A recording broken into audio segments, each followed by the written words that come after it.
रत्नागिरी जिल्ह्यामध्ये मुसळधार पाऊस आहे। 6 जुलैपर्यंत मुसळधारेचा इशारा देण्यात आलाय। पावसासह जोरदार वाराही आहे।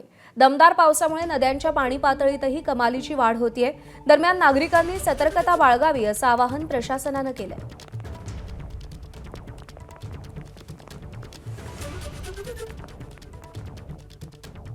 सोसाट्याच्या वाऱ्यासह रत्नागिरी जिल्ह्यात रात्रभर पावसाची धुवाधार बॅटिंग सुरू आहे।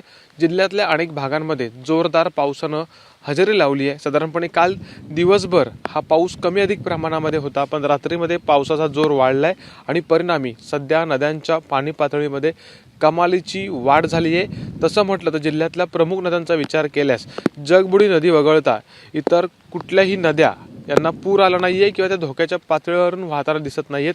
ही काजळी नदी आहे जी लांजा तालुक्यातून उगम पावते आणि रत्नागिरी तालुक्यामधून वाहत जाऊन पुढे अरबी समुद्राला मिळते।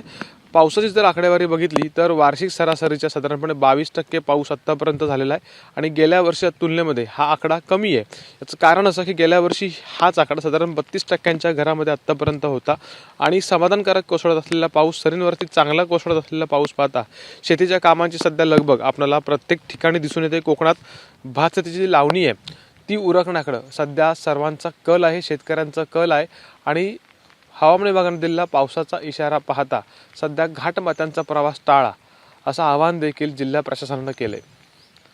कॅमेरामॅन महबूब शेखसह अमोल मोरे, एबीपी माझा, रत्नागिरी।